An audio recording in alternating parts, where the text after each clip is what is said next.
exhausted. I just got back from a vacation in Boca. You guys would not believe what Jewish women will do to save lounge chairs at the pool.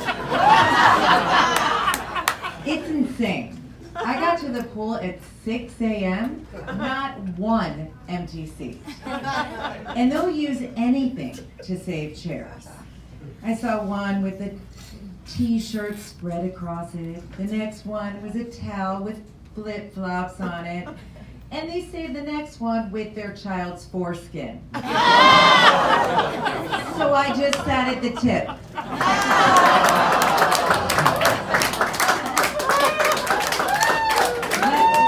Let me tell you, fighting over the chairs is not for the faint of heart. I was in the pool and I watched a woman walk over to my chair and take my towel and my shoes and throw them on the ground. Oh, no, she didn't. Oh, I got out of the pool. I ran over to her and I pushed her right off her walker.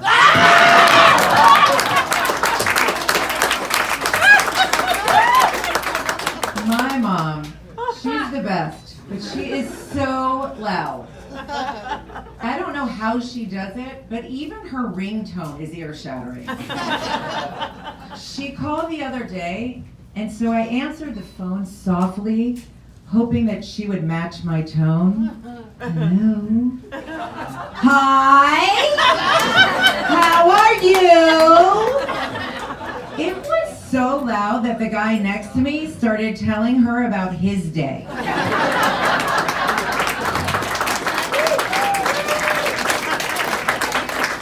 And it is worse in public. We recently went to Mexico, and when we landed, my mom wanted to get help with the luggage. She seems to think that if you put L in front of a word, it makes it Spanish. So she walked around the tiny airport shouting, "El Porter! El Porter!" She was so loud that she broke my deaf stepfather's hearing aid. I have never seen him happier.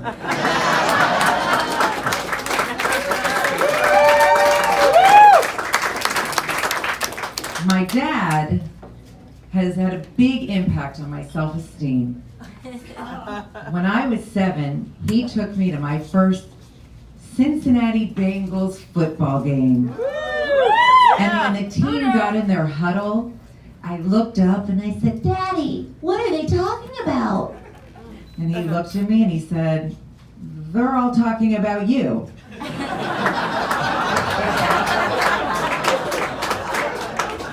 So, thanks to Dad, everywhere I go, I believe people are talking about me. But it is the worst at nail salons. The other day, the 2 Vietnamese women who were giving me my mani-pedi, they started talking and they stared at me. I didn't understand one word, but I was convinced it was about me.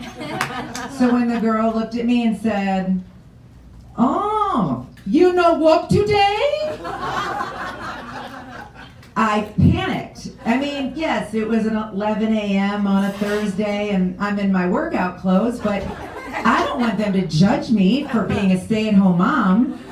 So I created an entire career. By the time I left, they believed I invented Spanx. I am not great at parties. Don't get me wrong, I desperately want to be invited. But I spend the entire time plotting my exit. I need to time it right, so my absence is least noticed. That did not go so well for me at my wedding. I married a doctor. He specializes in sleep. Yeah, you can have his card after the show. Seriously, he has taught me everything about healthy sleep habits. And I can't fall asleep. Why can't I fall asleep? Because when he closes his eyes, I hear, Is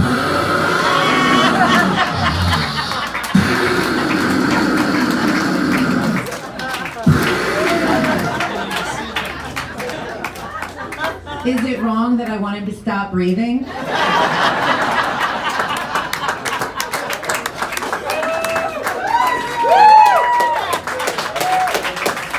you guys remember the story about Tiger Woods, how he cheated on his wife? He would take Ambien and have sex with different women.